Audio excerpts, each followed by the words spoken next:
Queridos irmãos e amigos, abramos a palavra de Deus na carta de Paulo aos Efésios, capítulo 5, e leiamos do verso 15 até o verso 17, 3 versículos do capítulo 5 da carta aos Efésios, dando continuidade à nossa série de mensagens nessa carta do apóstolo Paulo. Efésios 5, de 15 a 17.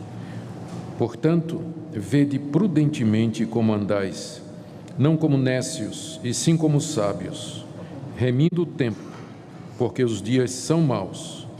Por esta razão, não vos torneis insensatos, mas procurai compreender qual a vontade do Senhor. Até aqui a leitura da palavra de Deus. Vamos orar pedindo que o Espírito Santo ilumine o nosso entendimento na compreensão da santa palavra do nosso Senhor. Ó Deus, pedimos que Teu Espírito Santo esclareça nossa mente, abra os olhos do nosso coração, para que vejamos as maravilhas da Tua lei, para que possamos compreender o Evangelho e as Tuas orientações,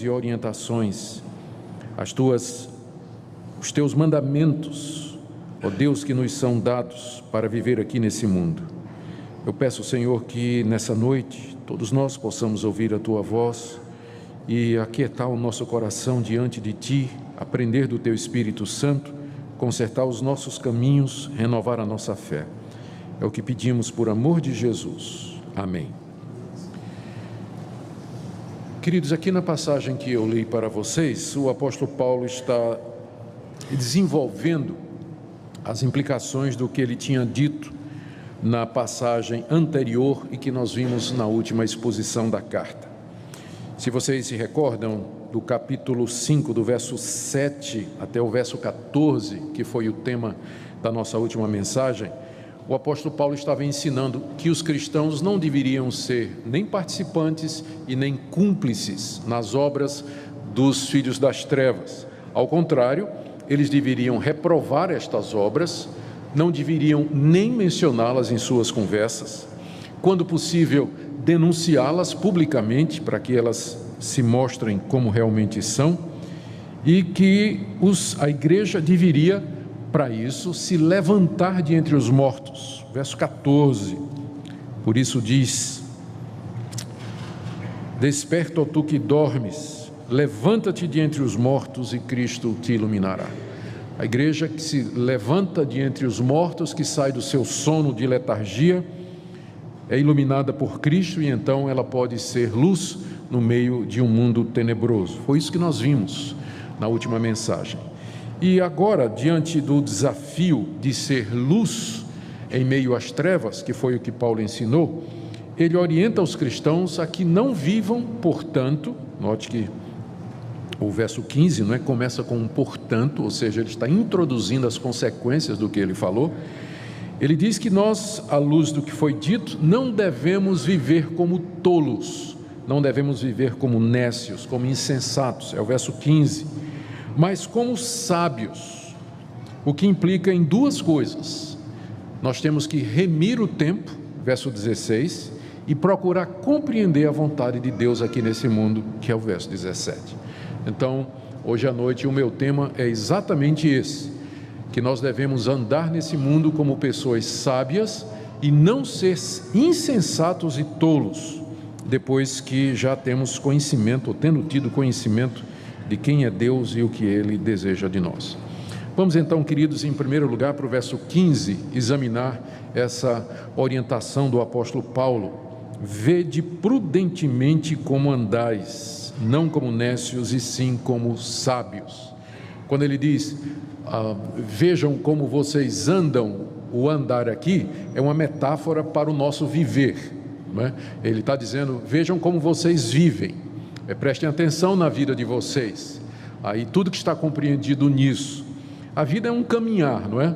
Nós temos noção dessa ideia no nosso coração. Nós sempre olhamos para o futuro, conhecemos o passado, que já foi, estamos no presente e o futuro está diante de nós. Então, nós temos consciência que nossa vida é uma caminhada, estamos sempre em movimento, sempre andando. Por isso que na Bíblia, e por outras razões, na Bíblia, a vida ou o viver é descrito às vezes. A razão que o primeiro nome que deram para a igreja não foi de igreja cristã, mas lá no livro de Atos, a primeira designação da igreja é aqueles que eram do caminho. O caminho, o cristianismo era visto como um caminho, ou seja, é uma maneira de viver, é uma maneira de ser. Então, quando Paulo diz aqui, prestem atenção como vocês andam, ele está dizendo, prestem atenção como vocês vivem, a vida de vocês aqui nesse mundo. E quando ele diz, no verso 15, vede prudentemente como andais, o ver aqui significa observar, não é? Não é só dar uma olhada assim rápida, mas é prestar atenção, examinar detalhadamente a nossa maneira de viver. Infelizmente a nossa tradução, eu entendo até porque que eles fizeram isso, traduziram a palavra prudentemente como prudentemente, mas a palavra no original grego quer dizer acuradamente ou de maneira exata. É como se Paulo dissesse assim: prestem atenção para que vocês andem exatamente de acordo com aquilo que Deus revelou, com a vontade do Senhor, que é o que ele vai dizer mais adiante. Ou seja, preste atenção, analise, examine e tenha um cuidado para que a vida de vocês, o andar de vocês esteja de acordo com aquilo que Deus nos revelou. Isso é o que o prudentemente significa. Eles traduziram prudentemente porque quem vai querer viver nesse mundo exatamente como Deus mandou, esse é prudente. É o que diz o livro de Provérbios, que o temor do... Então, é prudente porque ele vai examinar a sua vida e vai conformá-la à luz da palavra de Deus, vivendo rigorosamente de acordo com o que Deus manda, com o que Deus nos diz. Então, é isso aí, a ordem que nós temos. Note que em seguida, depois de dizer, vejam prudentemente como vocês andam, ele explica, não é? Não como nécios, mas como sábios. O nécio é o tolo, é o insensato. E essa tolice aqui, que Paulo diz que nós não devemos nos engajar nela ou viver como tolos, não é simplesmente uma bobagem que as pessoas fazem, do tipo, todo mundo conhece a parábola das 10 virgens que Jesus contou. Tinha uma festa de casamento, 10 virgens foram convidadas e 5 delas eram prudentes e levaram as lâmpadas com óleo, não é? E as outras 5 eram tolas, eram nécias, e esqueceram de levar o óleo para a lâmpada. E na hora lá em que elas estavam esperando, porque festa de casamento durava 7 dias, né?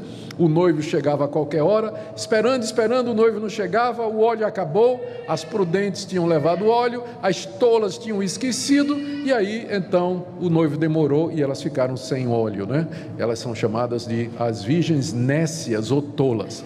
Mas aquela tolice ali foi uma distração, não é? Foi uma falta de... Não é esse tipo de tolice que Paulo está falando aqui. A insensatez aqui é de alguém que sabe qual é a vontade de Deus e teima em fazer o que é errado. É um tolo nesse sentido. É alguém que conscientemente, tendo ciência de quem é Deus, o que é o Evangelho, essa pessoa ainda assim resolve viver de maneira contrária a Deus, como quem diz assim, eu vou aceitar, encarar as consequências ou coisas dessa natureza. Nós temos alguns exemplos desse tipo de tolice. Lá no segundo livro de Samuel, capítulo 24, nós temos uma declaração do rei Davi, depois que ele fez uma bobagem. Qual foi a bobagem? Ele era rei de Israel, Deus estava abençoando o seu reinado, e ele então se encheu de orgulho, e ele disse, eu vou contar quanta gente tem no meu reino. Fazer um censo não é errado, mas a motivação de Davi era errada. Ele queria ver a grandeza do seu reino, e mandou Joabe, o seu general, contar todas as pessoas de Israel. O censo levou mais de um ano, e finalmente Joabe trouxe um número. Olha, em Judá nós temos tanto, em Israel nós temos tanto. E diz lá o texto de 2 Samuel 24:10, que o coração de Davi se apertou depois que ele fez isso. E ele orou e disse, Deus me perdoa, porque eu procedi loucamente. Eu fui um insensato, eu fui um nécio. Então é nesse sentido, quando alguém faz uma bobagem espiritual diante de Deus, quando alguém faz o que não devia fazer à luz da verdade de Deus, a pessoa que conhece o Evangelho. Querem outro exemplo? A mulher de Jó.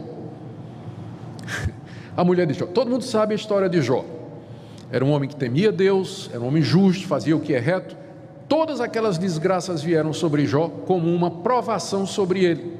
A mulher de Jó, que eu acho que a maior tentação não foi ele ter perdido os bens, os filhos e todas as propriedades, mas ter esse tipo de mulher no pé do ouvido dele na hora da desgraça. A mulher chegou e disse: ô Jó, você ainda continua acreditando em Deus?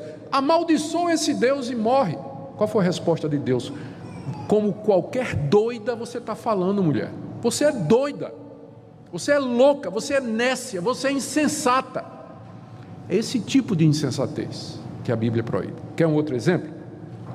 Lá no segundo livro de Samuel, nós lemos a história de um homem chamado Nabal. Nabal era um homem muito rico, era um homem poderoso, casado. Aqui já é o contrário, né? Jó era um homem sábio, casado com uma doida. Nabal era doido, mas era casado com Abigail, que era uma mulher sensata. Davi mandou os servos a Nabal dizendo: meus soldados protegeram você durante todo o ano dos ladrões, então manda uma oferta para nós aqui, manda cabrito, o que você tiver, ovelhas e tudo. Aí Nabal disse: que coisa nenhuma, quem é Davi? Rei mesmo é Saul, esse Davi é um servo que fugiu do seu senhor. E Davi veio disposto para matá-lo, quando Abigail se interpôs diante dele e disse: não faz isso. Você sabe o que é que o nome Nabal significa? Louco. Ele é um tolo, ele não entendeu o risco em que ele estava se metendo quando ele tomou essa decisão. O nome dele significa isso, loucura. Nabal é o seu nome.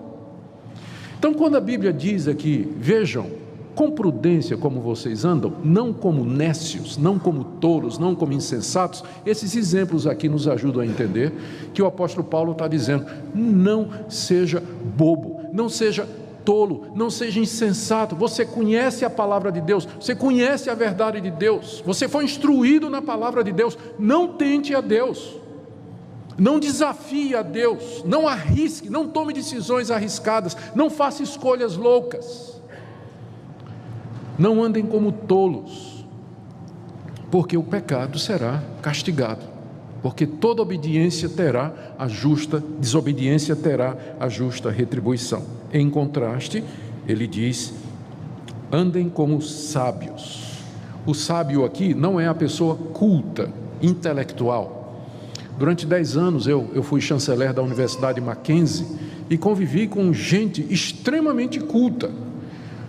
PhD, DDD, OTD, ODD, TNT, o que você imaginar de título de doutor obtido no exterior, no Brasil, tudo. Gente top, pesquisador do CAPES, mas cuja vida pessoal completamente destruída. Já ia no 5º mandamento, ou casamento, os filhos completamente transviados, longe, fora do convívio, a vida pessoal completamente arrasada. Uma pessoa pode ter títulos, ela pode ter cultura, ela pode ter sabedoria nesse sentido, mas ser um tolo na vida prática.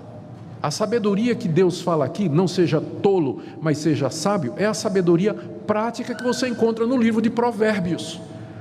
O sábio teme a Deus, ele se desvia do mal. Ser sábio é você andar nesse mundo de acordo com a palavra de Deus, é você temer a Deus e levar Deus em consideração. Toda vez que você vai tomar uma decisão, toda vez que você vai fazer uma escolha, essa é a sabedoria. E nesse sentido você vai encontrar muita gente iletrada, mas que é sábia, e muita gente culta, mas que é nécia, tola, boba, insensata, jogando fora a sua vida. Então aqui está, é assim que nós devemos andar, prudentemente, como sábios e não como tolos, nos ensina o apóstolo Paulo no verso 15.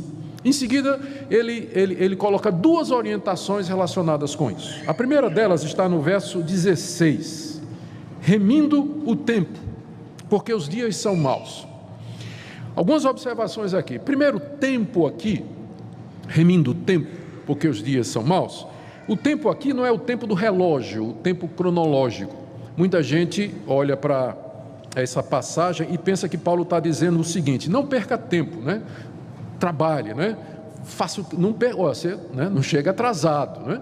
Ou alguma coisa desse sentido. Não, o tempo aqui não é o tempo de relógio, mas é o tempo ocasião. Há duas palavras na língua grega para tempo.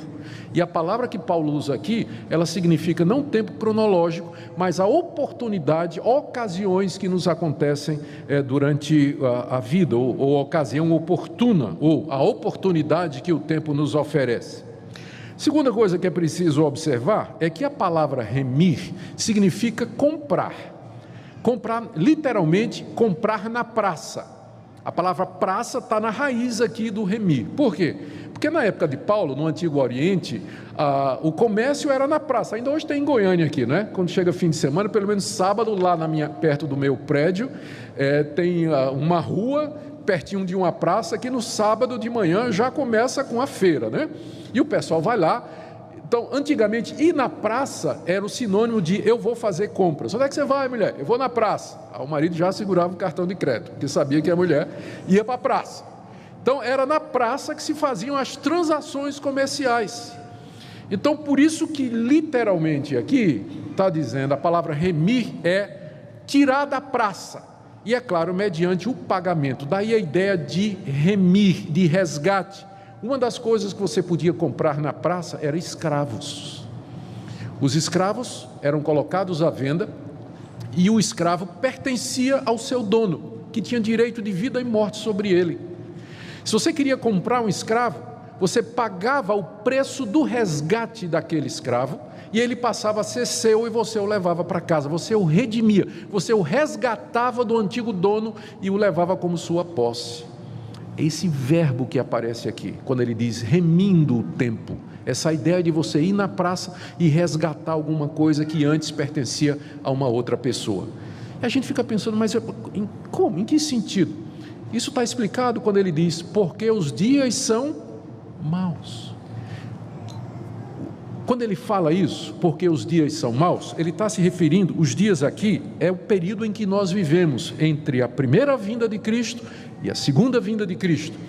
A Bíblia sempre se refere a esse período entre as duas vindas como sendo o presente século, como sendo um período de trevas, como sendo um período de domínio do pecado, o crescimento do reino do anticristo. É um período marcado por tentações, provações, é o que Jesus chamou de o princípio das dores. Os dias são maus. Nós estamos vivendo a última etapa da história desse mundo, que será encerrada com a vinda de Cristo. E até lá, o mundo é marcado pela apostasia, perseguição, crescimento do pecado, incredulidade, materialismo, egoísmo, relativismo, enfim, todas estas ameaças que têm estado presentes durante a história da vida cristã, desde o seu começo até o dia de hoje. Então, os dias são maus, eles são marcados pelo pecado. Cada dia traz a sua tentação, como Jesus disse, basta cada dia o seu mal. Cada dia traz a sua tentação, a sua provação, a sua dor e o seu sofrimento. Então nós vivemos numa época em que todos os dias são maus. O que nós temos que fazer então é remir o tempo, resgatar as oportunidades da história e das ocasiões que estão debaixo dos poderes das trevas. Deixa eu dar um exemplo.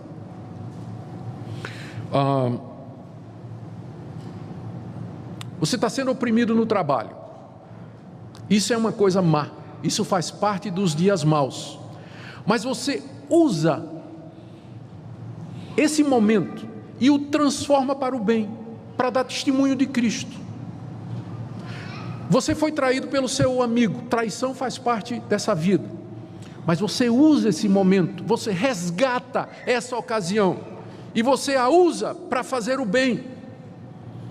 Você está com problemas no trabalho, você está com crise na família, você está com, os seus negócios não vão bem, os dias são maus, mas você redime o tempo, você resgata essa situação e a transforma em alguma coisa para a glória de Deus. Ou seja, o cristão, ele não é escravo do tempo, no sentido de que ele está sendo levado pela história, mas ele pode redimir o tempo, ele é o Senhor do tempo, ele pode, pela graça de Deus, dizer: eu não vou deixar essa situação destruir a minha vida ou roubar a minha paz, mas eu vou usar essa ocasião para a glória de Deus e para fazer o que é certo. É isso que significa remir o tempo, você usar as oportunidades para fazer o bem, proclamar o Evangelho, glorificar a Deus, ajudar as pessoas, dar testemunho cristão, em vez de você se deixar levar pela amargura, pela tentação, pela mágoa, pela raiva, pela decepção, pela tristeza. Você transforma, redime, resgata as ocasiões de debaixo do poder das trevas e usa para a ocasião de difundir a luz. É claro que isso só é possível por causa de Jesus Cristo, porque Ele veio na plenitude dos tempos, Ele é a consumação do tempo desse mundo, nele todas as coisas se concentram, e nós estamos unidos a Cristo pelo Seu Espírito, e pela Sua graça, nós podemos ser agentes transformadores daquilo que acontece ao nosso redor, em vez de cedermos, em vez de nos rendermos, em vez de sermos levados pelos dias maus ao nosso redor.